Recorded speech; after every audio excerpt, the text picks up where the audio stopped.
سورہ مریم میں اللہ تعالیٰ نے حضرت ابراہیم علیہ السلام کی دعوت بیان فرمائی. فرمایا وَاذْكُرْ فِي الْكِتَابِ إِبْرَاهِيمَ إِنَّهُ كَانَ صِدِّيقًا نَبِيًّا. پروردگار عالم نے اپنے کلام کو اپنے محبوب کے دل مبارک پہ نازل فرمایا، اپنے کلام کو اتارا. سورہ مریم کے اندر اللہ رب العالمین نے اپنے خلیل کا ذکر کیا، اس نبی کا ذکر فرمایا، اس رسول کا ذکر فرمایا جسے اللہ نے اپنا خلیل بنایا، جسے اللہ نے اپنا دوست بنایا کہ یہ میرا خلیل ہے، یہ میرا دوست ہے، سب کچھ میرے لیے قربان کرنے والا ہے، سب کچھ میرے نام پہ لٹانے والا ہے. میرے لیے اپنے گھر کو چھوڑا، میرے لیے اپنے اہل خانہ کو چھوڑا، میرے لیے اپنی جگہ سے ہجرت فرمائی، میری ذات کو راضی کرنے کے لیے آگ کے اندر بھی جانا پڑا، چلے گئے مجھے راضی کرنے کے لیے. اپنے بیٹے کی گردن پہ چھری رکھی، اپنے بیٹے کو اللہ کے راستے میں قربان کرنے کے لیے تیار ہو گئے. اپنی جان بھی اللہ کے نام پہ قربان فرمائی، مال بھی اللہ کے لیے قربان کیا، آل اولاد کو بھی اللہ کے لیے قربان فرمایا.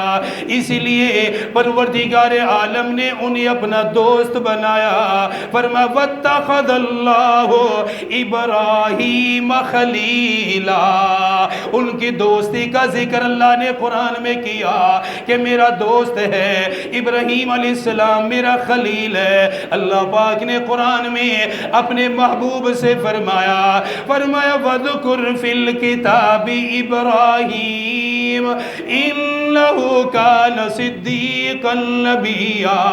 اللہ پاک نے خود فرمایا میرے محبوب، میرے قرآن میں میرے خلیل کا ذکر کیجئے، میرے خلیل کو یاد کیجئے، میرے خلیل کے بارے میں امت کو بتائیے. اللہ پاک خود فرما رہا ہے، اللہ پاک قرآن میں آیات کو نازل کر رہا ہے. اپنے حبیب سے فرمایا، اپنے پاک پیغمبر سے فرمایا کہ میرے خلیل کا ذکر کیجئے، میرے خلیل کے اوصاف بیان کیجئے، اپنی امت کو بتائیے، ایمان والوں کو پڑھ کے سنائیے، ان کی دعوت کا ذکر بھی کرے، ان کی نصیحتوں کا ذکر بھی کیجئے.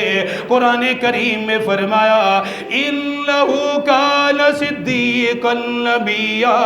سب سے پہلا تعارف اللہ پاک نے خود اپنے خلیل کا کروایا. فرمایا وہ نبی تھا، وہ صدیق تھا، اپنے قول و فعل میں ہر بات کے اندر صداقت رکھنے والا تھا. فرمایا وہ صدیق ہے، اعلیٰ درجے کا نبی ہے.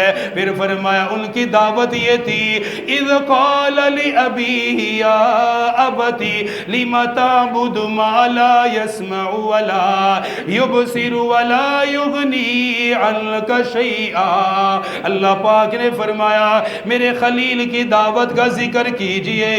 انہوں نے جو دعوت دی، عراق والوں کو دعوت دی، ایسے زمانے کے اندر پیدا ہوئے، ایسے لوگوں کے درمیان پروان چڑھے جو بتوں کی پوجا کرنے والے ہیں، بتوں کی عبادت کرنے والے ہیں. خدا اپنے انہوں نے بتوں کو بنایا ہوا ہے، فرعون بھی ان کا خدا بنا ہوا ہے.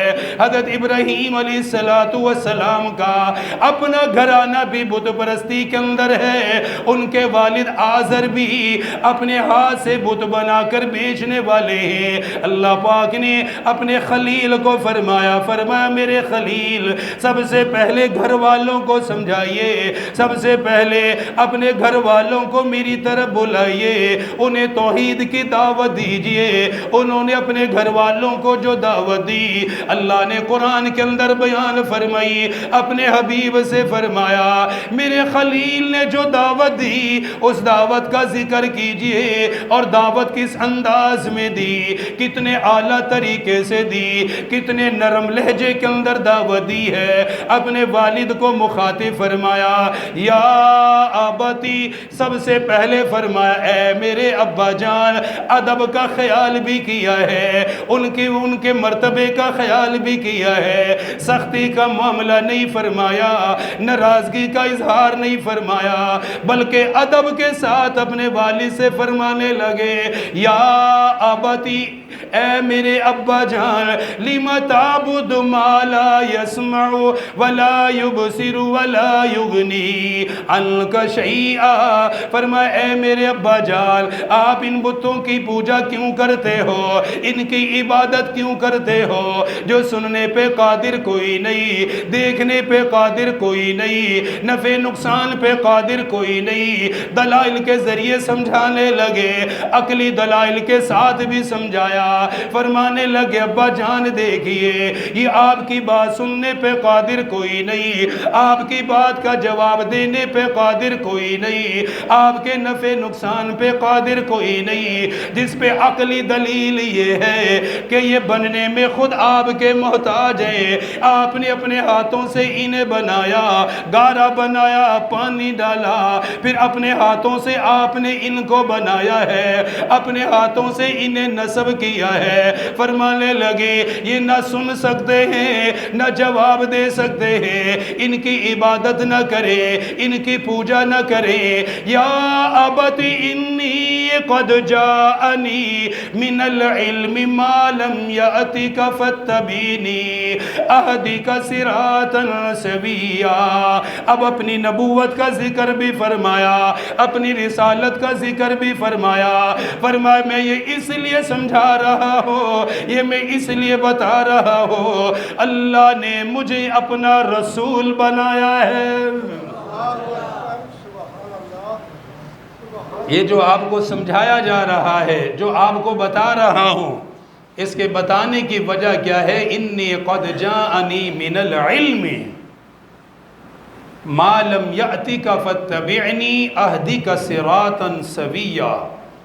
جو علوم آپ کے پاس نہیں ہیں، وہ علوم اللہ نے مجھے عطا فرمائے ہیں،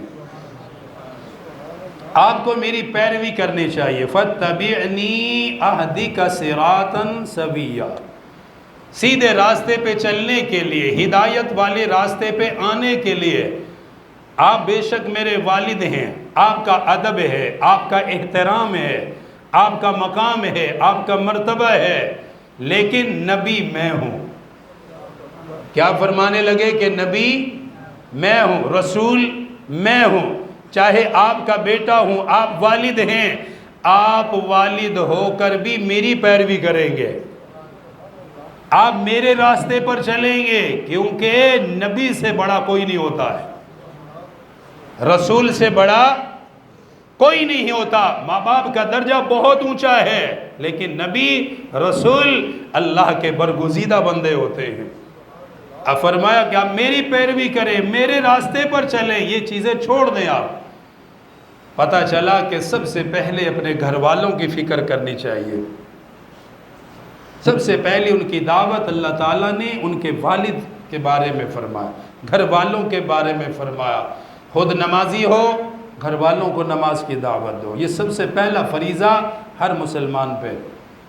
خود نیک کام کرتے ہیں، سب سے پہلے گھر والوں کی فکر کریں۔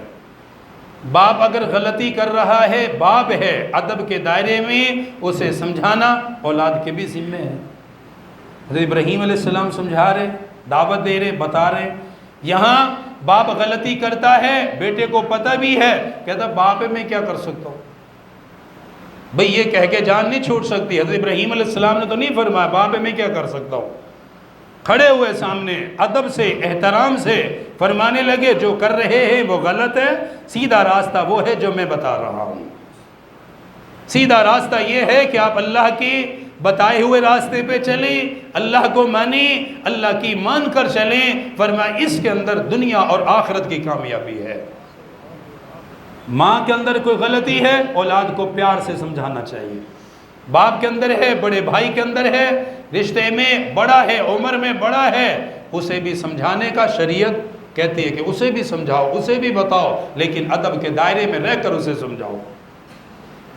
فرمایا ابت لم تعبد ما لا يسمع ولا يبصر ولا يغني عنك شيئا یا ابت انی قد جاءنی من العلم ما لم يأتك فاتبعنی اہدک صراطا سویا یا ابت لا تعبد الشیطان ان الشیطان کان للرحمن عصیا۔ فرمانے لگے یہ راستہ چھوڑ دیجئے، بت پرستی سے توبہ کر لیجئے، بتوں کی عبادت کرنے سے توبہ کیجئے، کیونکہ یہ شیطان کا راستہ ہے، شیطان نے اس راستے پہ لگایا ہے۔ شیطان تو انسان کا کھلا دشمن ہے، وہ تو چاہتا ہے گمراہی کے اندر زندگی گزار کے جائے، نافرمانی کے اندر زندگی گزار کے جائے، اللہ کو ناراض کر کے زندگی گزارے،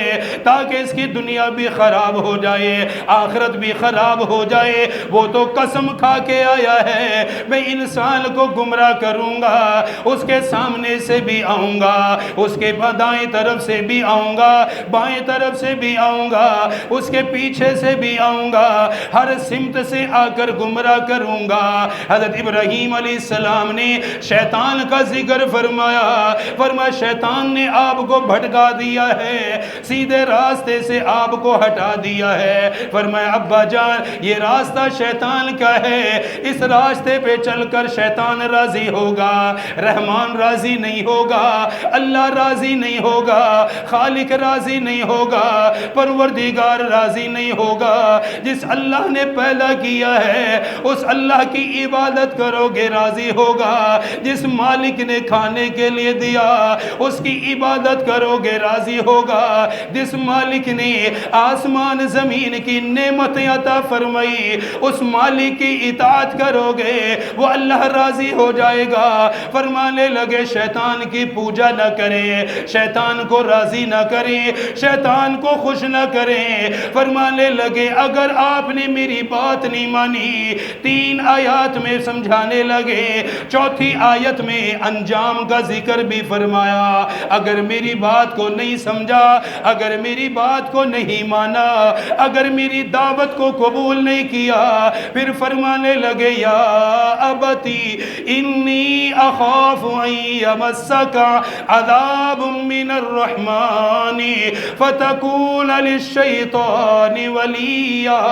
فرمایا مجھے ڈر ہے اگر آپ نے سیدھا راستہ اختیار نہ کیا رحمان کا عذاب آ جائے گا، رب رحمان کی طرف سے پکڑ آ جائے گی، اللہ کی گرفت کے اندر آ جاؤ گے، اللہ کے عذاب کے اندر آ جاؤ گے، اور جب اللہ کے عذاب میں آ گئے تو پھر شیطان کے دوست بنا کر قیامت کے دن اٹھائے جاؤ گے، شیطان کے ساتھ تمہیں کھڑا کیا جائے گا۔ ہر طریقے سے سمجھایا ہے، نفع کے اعتبار سے بھی سمجھایا، فائدے کے اعتبار سے بھی سمجھایا، انجام کے اعتبار سے بھی سمجھایا۔ اس لیے دعوت کا طریقہ یہ ہے فضائل کا ذکر بھی کیا جائے، نماز کی فضیلت بتائی جائے، نماز پڑھنے پہ اتنا اجر ملے گا، نماز پہ اتنا ثواب ملے گا۔